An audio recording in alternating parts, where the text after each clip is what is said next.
Althea, welcome to our Inspirational Women series, and I really appreciate for you to make yourself available for this series.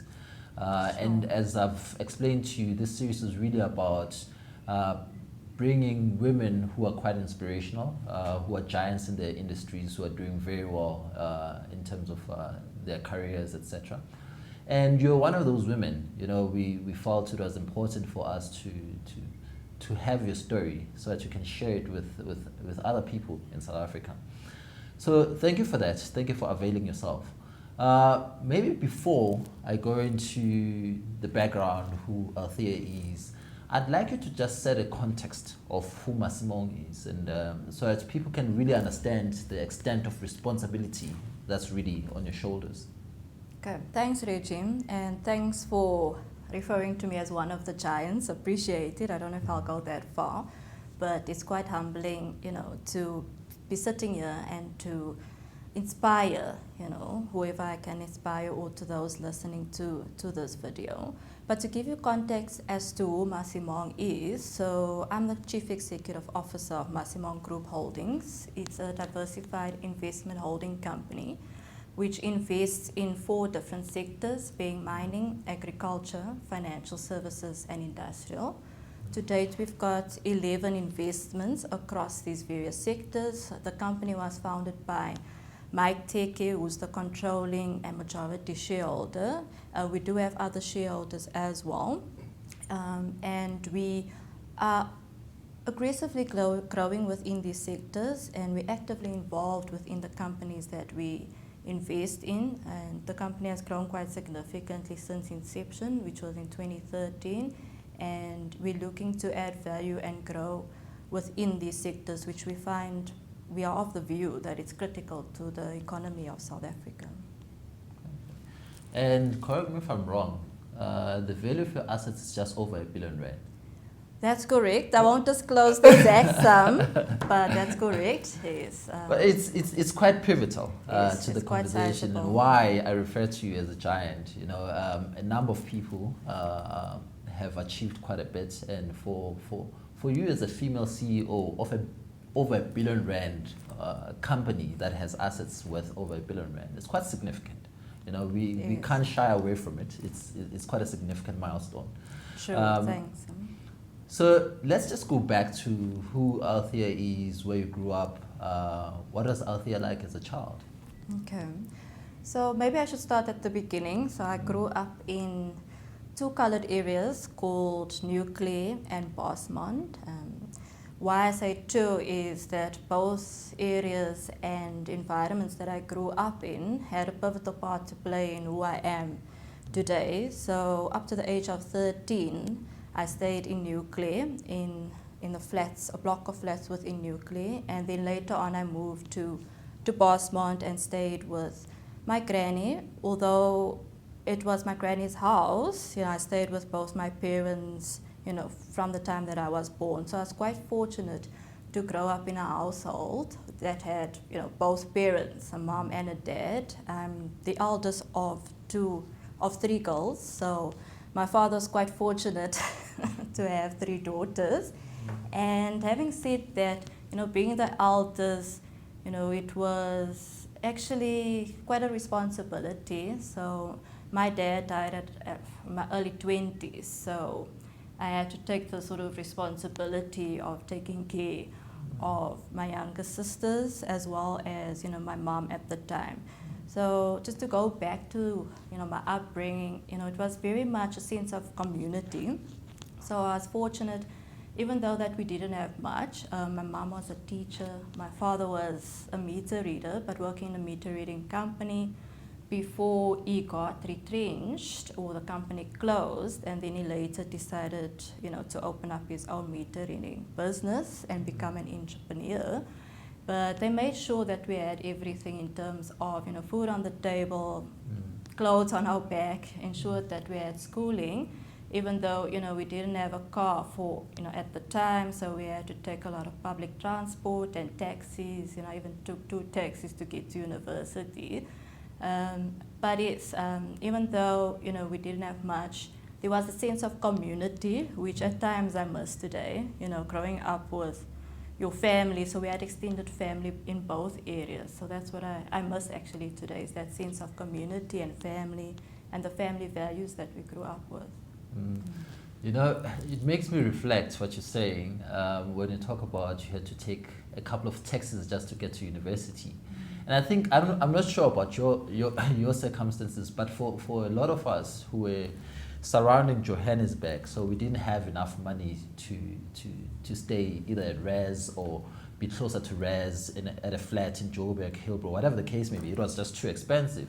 So you had to literally use public transport, and I'd be using a taxi from the township to town, from town take a train that comes to Joburg, from Joburg I had to walk from Paki all the way to Braamfontein. Exactly, yes.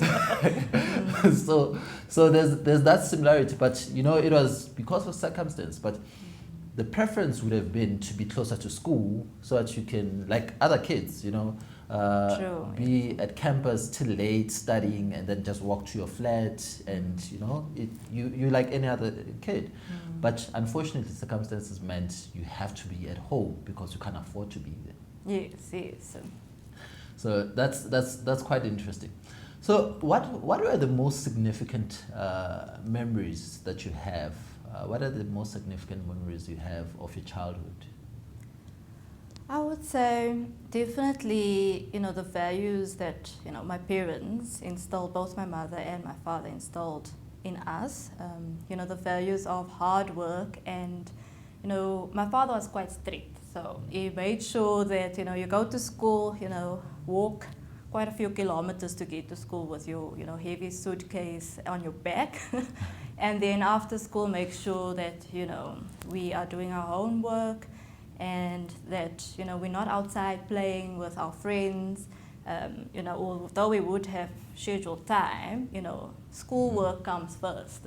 And he was quite disciplined and quite strict, and made sure that, we were prepared, and he believed in hard work, that we were prepared for a better future, that we would have a better future, than him, that he couldn't have, let's say, for example.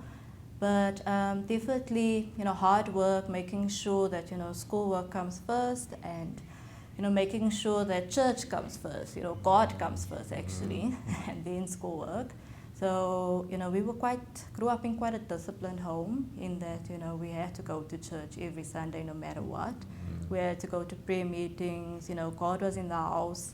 So we grew up with that sort of, value system, and ensuring that, we do the right thing, and that we work hard so that we can have better futures. And when I say we, it's myself and my sisters. So that sort of stuck out with me. And then again, the community, the extended family that, were living close to us within, Nuclear and within Bosman. So it always says it takes a village to bring up a child. And I think that we had that good solid base in terms of, the values and the upbringing that I had. I enjoy the similarities in the background and your childhood.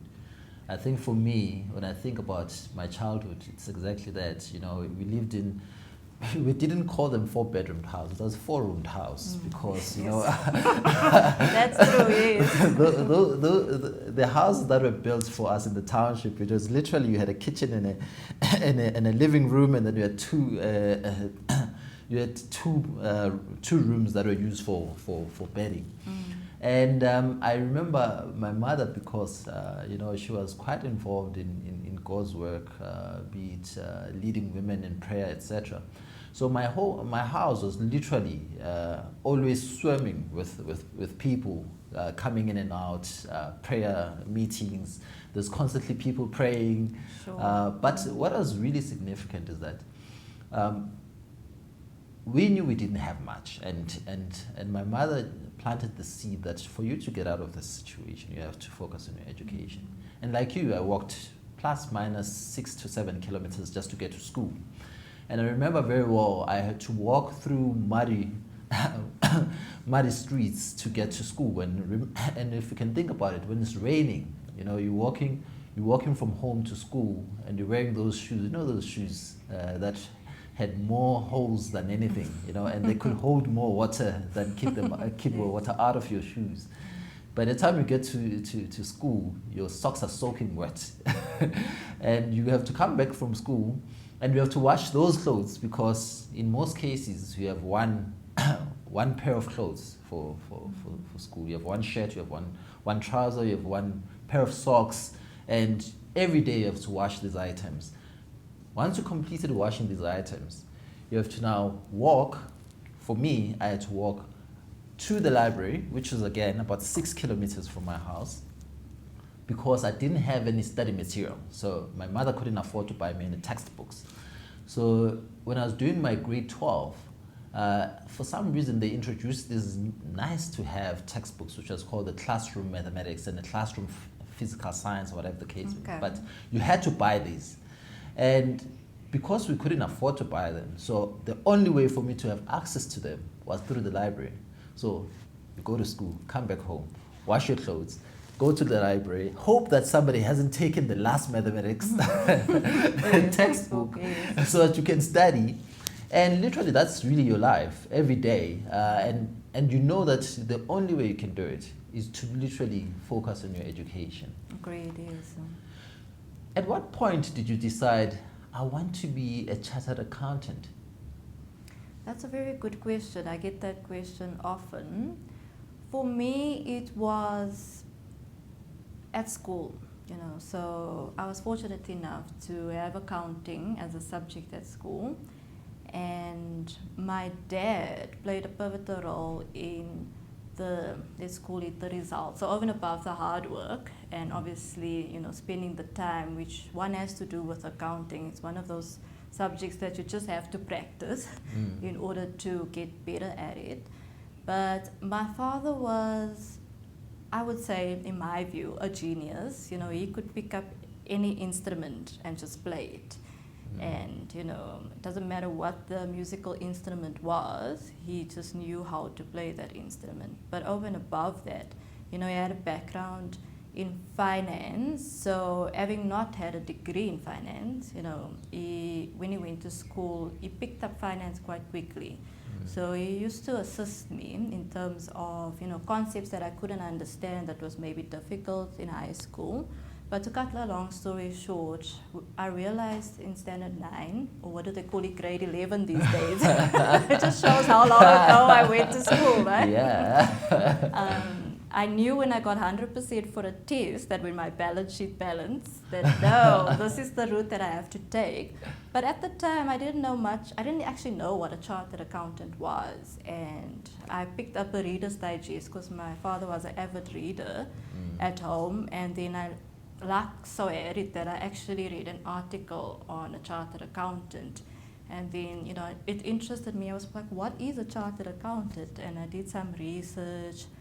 Because, you know, at school, you know, you don't, well, maybe it's changed these days in terms of guidance, counselors, but, you know, I think more needs to be done in terms of, you know, career direction for kids at school. But when I was in school, there wasn't much of that. So, you know, for me, it was like, okay, I know I like accounting, but what, you know, what do I go and study? And then I figured out that, you know, chartered accountant is the highest form of accounting. And that is when I decided to become a CA as opposed to a doctor or, you know, a lawyer. And also, you know, I got very good marks in the subject. I was actually the top student from standard 6 to matric in accounting. So it was a no-brainer for me that would be the route, you know, and also that one can actually, you know, be very successful as a chartered accountant, and it would also assist in me having a better life. So that is why I decided to follow the CA route. Okay. So accountants, by virtue, are people who are very risk averse. And I know this because I have so many accountants around me, and it's quite an interesting thing. It's like I attract accountants in my space, my friends, everybody around me. It's just somebody who studied accounting for whatever reason. And I've realized that it's people who are very risk averse. they like to have control of their destiny to a large extent, because chartered accountancy gives you that level of security that I'll get a good job and I'll be fairly paid well to a large extent. So was money ever a motivating factor for you? Yeah, I guess I have two answers for this, yes and no. One can argue that indirectly, given the circumstances in which I grew up, and wanting to have a better life. So one can argue that, money is a motivator because you want to have a better life for yourself and for future generations to come. But I also say no in that for me I'm a firm believer that, if you follow what you're good at and if you follow your dreams and you're good at it, money will be the byproduct, it will be the result of what you actually do. So I guess the answer is yes and no. It wasn't that I said, okay, I want to have so many millions one day and I have to do this. For me, the driving factor was that I want to have a better life, a better lifestyle. I want to do this for my generation and for future generation, just so that we can move forward and have a better life. But then, like the money is the byproduct of doing well and of being successful, if that answers your question. Okay. So a number of young people who will be watching this video have hopes to become an accountant, a chartered accountant to be more exact. What does it take to become a chartered accountant? A lot of hard work. Yeah, it takes a lot of hard work, a lot of sacrifice. It takes 7 years to become a CA. You have to study 4 years, 3 years for your undergrad, 1 year for your CTA, 3 years of articles, writing board exams. And that's assuming you pass everything first time. It takes 7 years, minimum of 7 years. But it takes sacrifice. It takes sacrifice, your time, So I remember, right through my undergrad and even the CTA, which, is one of the hardest things to pass before you get to your board exams. You need to sacrifice your friends. You need to sacrifice, for me it was finances as well. So I could have, given, where I came from and my background, it would have made sense for me to, okay, I need to start making money for myself straight out after school, go and find a job. But I had to sacrifice, not having a car straight after school, not having money to buy myself clothes.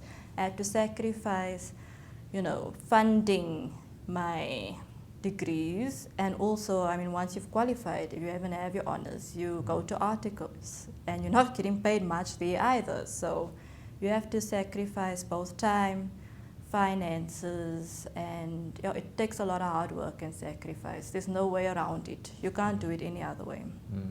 And I know a lot of young people struggle with making that transition from the undergrad to going into, you do your honors and you have to go into the articles, and at that point you need your reliable transport, and a lot of young people don't have that, and that's what becomes a challenge, because you'll be sent to do an audit of a certain company, and I know I deal with auditors all the time. I just dealt with them the past month because it was financial year end, and you can imagine auditors can spend hours and hours just doing the work that needs to be done, at times finishing at 11 or 12, the only time they leave your office, 11, 12 in the evening. Totally. So how challenging is that? When you know you do not have the money to have that reliable transport. It is challenging, but where there's a will, there's a way. So, yes, you do have, if you don't have a car and you're doing your articles, you can always, because when you go and do an audit, most of the time you're going to do it with other article clerks. So, you just need to make sure that you're there but when the bus leaves. But we need to remind our viewers that you did it when there was no Uber. So there was no, I can just call an Uber and be able to get home. Yes. At that point, literally, if you don't have reliable transport. You have to rely on your colleagues and making a plan for yourself. That's true. I mean, I was fortunate enough, like during my articles, to get a very entry level like car, but which used to break down all the time.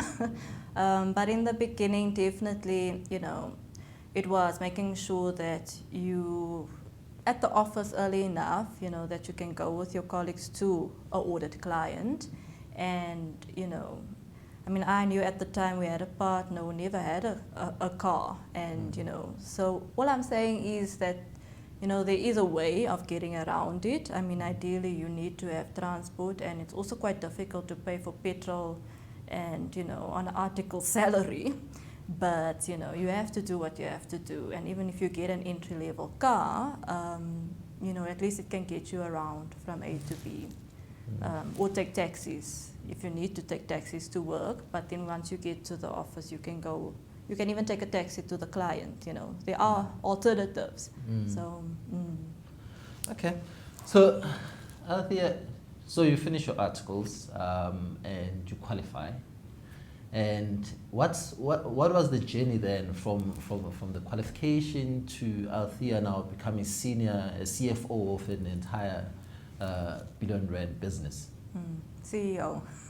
Before CEO, you were CFO. Oh, okay. Yes. We'll go to the CEO at some point. Let's talk about, because the accounting route, really, a lot of people who become chartered accountants, their hope is to be a CFO. So let's talk about that journey to becoming a CFO before CEO. Okay. So for me, Reggie, it wasn't a straight line to say, okay, when I qualify as a CA, I'm definitely going to be a CFO. I think the qualification of a chartered accountant is so diverse that one can literally do anything. So when I qualified as a CA, I knew that I wanted to get into commerce.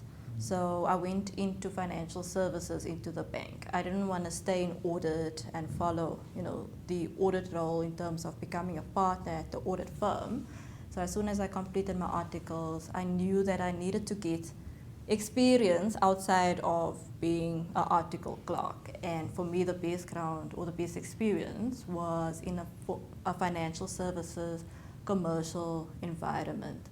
So having said that, I mean, I moved into internal audit, moved into finance within, you know, one of the big 4 banks. And I spent quite a bit of time in internal audit, in a financial manager position, dealing with month-end budgets, etc., within that bank. But then later on, I realized that I actually want to broaden my experience, and you know, I wanted to do deals. So I got tired of the back office and month-end, and I just wanted to broaden my experience in terms of moving to front office and get exposure in terms of investments and investing into other companies. I then moved on into, you know, middle office role to get more exposure into deal making and leverage finance and private equity.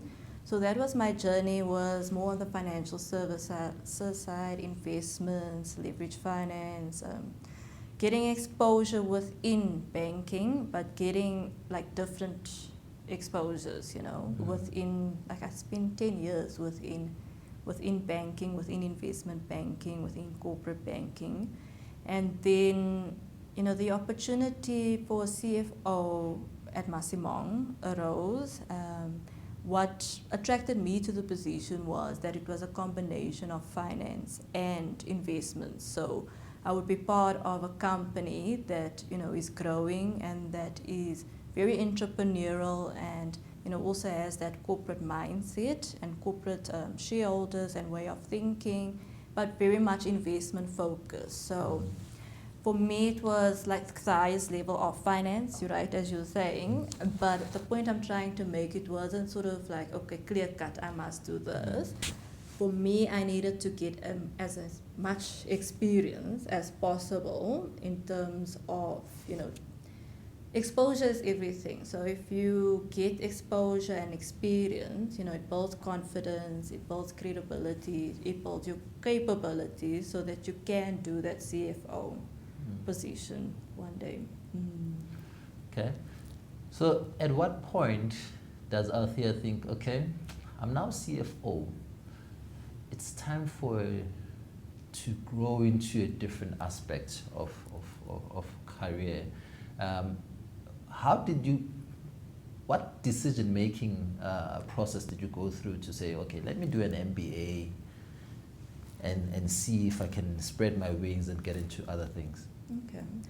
Well, while working at FNB, and I was in leverage finance, so basically assisting clients if they required loans for M&A transactions, for acquiring shares in other businesses.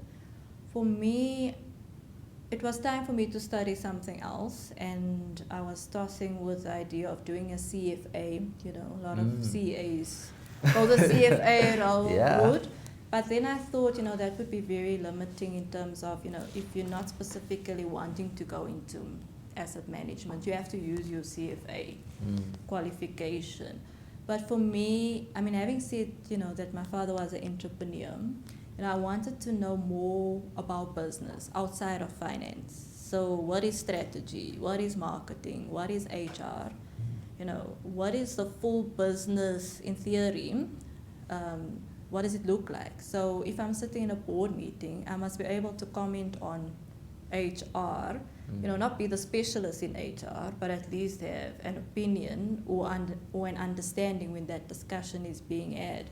So it was basically from a skill set. It wasn't to say, okay, now I want to do an MBA so that I can move to an executive level, although that is a perk, but it wasn't a specific reason. For me, it was, yes, I want to study something further, but I want to broaden my business skills. And that was the reason for doing it. And it just so happened, that I was fortunate enough to move to an executive position after I qualified at, and I got my MBA. But an MBA is very, one can't say, okay, I spent 250,000 Rand on an MBA and I'm definitely going to, get an executive position as a result of this. It's very difficult to say, it has its benefits and it adds on to already existing experience and qualification to get you to where you need to be.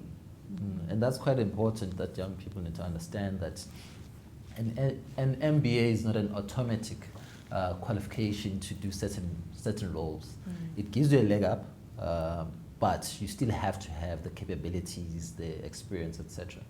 And I remember, I think it was early 2000s or so, there was a show on TV that had to do with MBA schools that used to challenge each other. They'd have the Wits Business School, they had the Gibbs, and they had Stellenbosch as well. So they'd have teams just competing on ideas. So they'd give them a problem and they had to resolve the problem. And at that point already, in the early 2000s, I had already resolved in my mind that I have to do an MBA. But it's true what you're saying. You get to a point in your life where you're saying to yourself, what is it that I have as experience? And what is it that I can do? And what do I have to build as a skill set for me to be able to do a bit more in the business that I'm in? And for me, as a technology person, I was coming from an IT background, and at some point I realized, okay, people talk about numbers, and you're lost. When people have to discuss anything that has to do with funding an acquisition or whatever the case may be, you are lost in the conversation because you really don't understand anything that is being spoken about. So that was really one of the driving factors, that I really needed to understand finance, and again, HR, marketing, strategy, as to how you derive a strategy. But I think for me, it was more very focused in that there was that, but I knew that for me, it has to be the next level. It has to be, I invest in this and it will take me to the next level of my career, because we all know, and this is the unfortunate truth, that at times we have to do a bit more than some other people to actually show up and have credibility that we can do certain things. It is the truth that is out there. And a lot of people think that you just have to do the bare minimum. An MBA taught me that it will stretch you. Definitely. It's probably one of the most stretching periods of your time, because you are literally operating on reserve gas. That's an understatement. It is one of the most strenuous experiences you can ever have because you've got a career that you need to attend to. True, yes. And then you have this thing that just becomes, it's a roller coaster ride. So I was chatting to a friend of mine this morning and said, I miss our MBA days. His response was like, you must be crazy. I don't want to go back there. But it was a worthwhile investment, not from a career growth perspective, but also from a spiritual growth for me. There's a number of things, and I always say, one of the things I talk about is you have to take the bad and turn it into good. Most people don't know this. So my background in IT, I was in operations. I headed up operations for an IT company. Yet, when it came to my MBA, I was the head of operations management as a module for my syndicate, and I took them through the lessons and prepared them for the exam, and everybody went into the exam, they nailed it, aced it. Guess what? I failed it. For the life of me, I failed the one thing that I was an expert on. And I had actually helped my team pass. But I failed because I had an exam anxiety and I got stuck in too much detail, which was unnecessary. Because at times when you know something too much, you want to give too much. Yes. And you don't realize that the marks for this question do not warrant me going into so much detail. Correct. But that failure for me was a pivotal point because it was either you continue, and now all of a sudden I had to repeat this module because I had to rewrite that module, and I had to do my strategy module at the same time. And you can imagine, in an MBA environment, that's the worst thing you can do for yourself.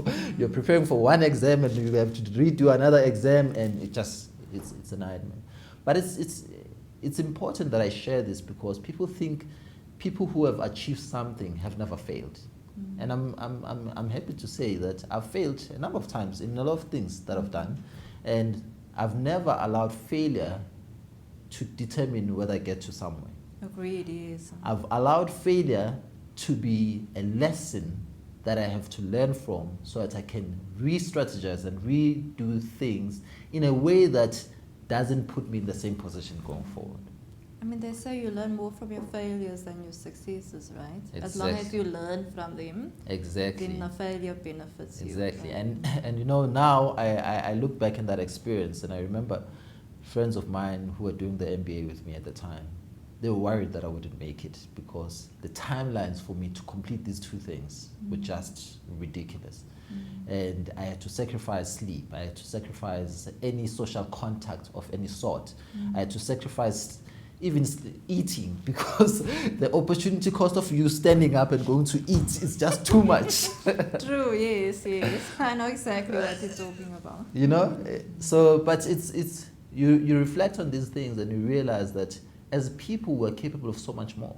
And at times, I think we do not allow ourselves to dig deep into what God has actually given us. That's strength true, of actually coming out of a situation that can seem impossible. But if you have faith and you believe in yourself, you make it through. I agree. Preach it, Reggie. Okay, so you've got your MBA, you become a CFO, and now you are a CEO of a group that has a JSE traded business. Seriti being one of, right now in South Africa, are you guys the second largest coal producer, eh? Seriti. Yes, and we supply about 23% of Eskom's coal requirements. And currently busy with an acquisition that will make you the largest. Yes, hopefully. The largest in Africa. Wow. Okay. How has your journey been like as a CEO? Wow. So this is my third year of being CEO of Masimong, and I must say, I've grown exponentially. I've learned so much, and my journey has been rewarding, and it has been at times a roller coaster. It has challenged me, it has stretched me, it has given me so much gratitude and fulfillment, and even in the challenges. And the CEO role, people think that it's easy to be a CEO. Actually, that you just wake up one day. A lot of people say, I want to be a CEO, I want to be a CEO, but they underestimate what it actually takes to be a CEO of a company. You need to be involved. It's not just a matter of hiring head of HR, head of finance, head of strategy, and then like hands off and expect not to do anything, and that the business will run itself. The buck stops with you. As CEO, you need to take accountability. You need to be able to manage crises. You need to be able to deal with the unexpected when it arises. You need to be able to deal with different stakeholders, whether that's shareholders, the board, clients, partners, suppliers. So you need to have a strategic view, but you also need to have an operational, hands-on view. You also need to have a detailed but not being too detailed view. So from my perspective, having started off as the CFO was a great training ground for me, because I got to know Masimong and its companies in quite a bit of detail, and I was able to do the job before I had the job, if that makes sense. No, it does. So it's not that I said, okay, I want to be CEO, but I do believe that if you, let's say you have a certain position, if you stick to your certain position responsibilities, you're not going to grow, and you're not going to get promoted. You need to actually get involved in other areas that are outside of your core function, and you need to add value and assist the company, whatever that may be. It may seem like a menial job, or it's not my responsibility, but at the end of the day, we're all part of the same team. So you need to actually add value where it's required. And from my perspective, that's what I did earlier on, and I also enjoyed it. Making sure that I was involved in everything, in deal making, in finance, dealing with the banks, dealing with the auditors, so that I understood exactly what Masimong was about, and also the underlying companies. And I think having that foundation was critical. And yes, no 2 days are the same, I always say. Every day there's 1,000,001 things to do, but that excites me. I really enjoy my job, and even when the unexpected comes or change happens, I see it as an opportunity to grow and develop further skills. So yeah, I don't know if that answers your question, but no, it does. When you say being a CFO gave you an opportunity to get involved and understand the business in quite more detail, I find myself having been appointed head of a business, literally the month we went into lockdown, I was appointed head of a business. And prior to that, I was obviously head of operations for the business. And that journey I spent being the head of operations allowed me to understand the business in much more detail, understanding the customer base, understanding the operational aspects of how the business is actually structured, but also understanding the dynamics that make up the business. So again, I think for me, I've always thought of myself as somebody who would head up some sort of operational function within a business, because that was always my goal. In technology, I didn't want to be a technical person. I wanted to be the COO within a technology business. it is by pure, I suppose, work and the work that I've put in that I find myself as a managing director for the business. Okay. That was not really the actual goal. The goal was COO. But the roles are sort of related, you know, the functions and everything that you do is quite similar. But I find it quite interesting right now. We're operating within this COVID-19 crisis. How has that been like for you as a CEO? Because I can imagine, I know my life right now. My calendar is a mess because you have to engage so many people to try and resolve certain, a number of things that are going on. Trying to look at how do we move forward as a business, trying to mitigate any risks that could actually impact the business, trying to ensure that you can sustain the business during this period. How has that been for you? Wow, that's a very good question. I mean, no one foresaw COVID happening or ever thought that we would be going through this pandemic. So, you know, as I said earlier on, it's about, you know, dealing with the unexpected. And COVID has definitely been an unexpected and crisis, you know, obviously globally and for the economy and also for business SA. So I always joke that actually I'm working harder now during COVID than before. You know, having a look at your diary. Yes, we have Teams meetings, but, you know, thanks to technology, we're actually more efficient in my view in that, you know, you can have a meeting any time of day or night and it can be electronic. So, you know, you can have a meeting, you know, globally or regionally as well. So in terms of managing, it was making sure that, you know, our businesses are able to continue. We were lucky enough that, you know, majority of our businesses were considered to be essential services, you know, operating in the mining and agricultural space and even to a certain extent financial services as well.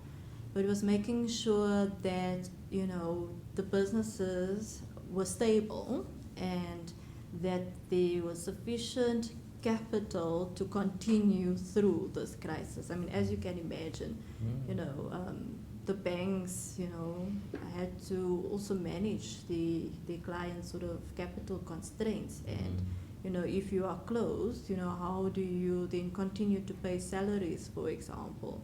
So it's making sure that your shift is whereas before may have been, you know, more strategic, but now your shift is, okay, more focused on the central business, you know, the working capital, the cash flow, you know, how are we managing staff, you know, more operational to make sure that the business actually can weather the storm, so to speak, and that you do have a business. Or is the business model correct? You know, is this the way to actually continue going forward? What needs to change? And it's having a dual role in terms of, you know, making sure that operationally the business is still fine, you know, from a resource perspective. And when I say resource, you know, that can be financial, HR, you know, and making sure that the business model makes sense and that, you know, it can weather the storm and that it is defensible is the word. And then making sure, okay, you know, how do we reposition ourselves to do the next, you know, post-COVID, you know, what happens, what do we look like post-COVID, but then also making sure that, you know, you take care of your people because, you know, COVID is a people risk, let's call it, you know, making sure that you implement your safety procedures. I mean, if you can think about it, agriculture, you know, people need to eat, but, you know, the farm workers and the farmers are actually, you know, need to manage the COVID crisis quite carefully. And it's making sure that, you know, the new way of doing business without you know, making sure people don't get sick and are still be able to deliver on the food obligations to the world. It's about, yes, changing processes and being more hands-on. So I've actually had to be more hands-on during this time to make sure that we do weather the storm as well. I think the COVID-19 pandemic has brought out an accountant in me. Okay. As we operate through this crisis, I think the last 5 months I've had to convert from somebody who was anti-accounting to have to be very much pro-accounting. I've spent so many days, almost every day, and I don't think any business leader had to do this before, where you constantly every day looking at a cash flow. Every day. I mean, literally every day. And every decision you make around whether you are buying or paying someone is literally a strategic decision. You know, whether you're paying this creditor or whether what type of payment method you're going to use with that creditor. And then when it comes to employees, how do you deal with employees during this period, you know? And in every effort you want to make as a business leader is to ensure that there's very minimal impact to the employees and their well-being and their livelihood. You don't want to impact their ability to earn an income. Yes. So it's been quite a challenging time, I think, for everyone who has to make those type of decisions.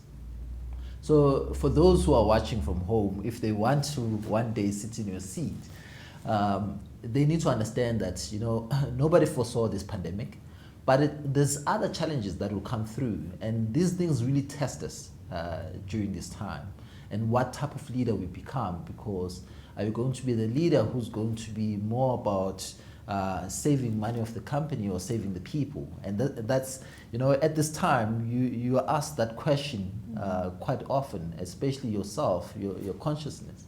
It asks you that, you know, what do you do? You know, do you pay staff or do you sustain the business? And you have to make that decision, and be comfortable enough that you're making the right decision to sustain the business going forward.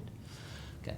So in wrapping up, Althea, I'd like you to just give the young people who are watching this video some of the principles that have governed you, and what are the things that have made you a success. When you reflect back, what are the things that you look at and say, you know what, because of this, it's shaped the person I've become today. Okay. Well, thanks, Reggie. It's actually a privilege for me to share some of my insights that I've learned, you know, over the years. And from my perspective, you know, in terms of personal excellence, you know, I'd like to maybe just share a few points that I find to be invaluable. Like, firstly, I think it's important that you have a personal vision for your life, and that you have goals, and that you have dreams. That is the starting point. You know, if you don't have a dream for your life, you know, you don't have a vision, and you don't have goals, it is very difficult then to draft a strategy or a path for your life if you don't know where you want to end up. So, you know, that has changed. Yes, you know, you can have a broad vision, but your goals, certain goals, for example, I want to be a CA. No, it will help you to weather the storm and the difficulties if you know exactly the why behind, you know, what you're doing. It will give you the courage to actually go through, you know, the circumstances that come, because you've got this vision and you want to attain this vision. So I think firstly that is quite important, is to have a dream, a vision, and to have goals for your life. You know, that can change, your goals can change, but, you know, you need to have a future-looking view to say, okay, this is where I want to be. And then secondly, you know, to persevere and not give up. It's important to realize that, you know, everyone goes through challenges. You know, Reggie, I'm sure you've had many challenges in your career and in your life, and that's normal. You know, everyone goes through storms, you know. Storms are part of life. But I've always been the type of person to say that I have to finish what I start. You know, I have to complete it. You know, despite, you know, how hard it might be, you know, you have to finish your race, and you need to finish, you know, whether that be a CA, whether it be, you know, the job that you're at, you know, do it to the best of your ability, and don't get like distracted, you know, if things become uncomfortable for a period of time, because that uncomfortableness actually grows you, and it builds character, and it actually assists you in achieving what you need to achieve. So perseverance and to not give up despite how hard, you know, things might get. And then I would say, like, be consistent. You know, as I've like gone through my career, you know, people and the outside world, they look at credibility, like, are you consistent, you know, with the good and bad times, you know, or are you only the certain way when things are good, but what about when things are bad? So, you know, be consistent and be committed. You know, if you're going to do something, you know, throw everything at it. You know, that's what it requires. You know, it doesn't require doing things halfway. You know, maybe it is the perfectionist or accountant in me, but, you know, I think in today's world, you know, people are not as committed maybe in like prior generations, you know, in life, maybe personally and in work. So I think that, you know, if you are committed and you have the perseverance and you don't give up, there's no reason why you can't be successful, in my view. But you have to be able to put in the time and the hard work and persevere until it happens. People do business with people who are consistent. That I know that when I buy into the brand Althea, this is what I will get consistently. Not when times are good, therefore Althea is smiling. When times are bad, Althea is a different color. All of a sudden I don't know who I'm dealing with. That consistency will build a reputation that takes you to the next level. Althea, thank you for your time. Thank you so much, Reggie. Thanks for having me. It was a great conversation. Thank you.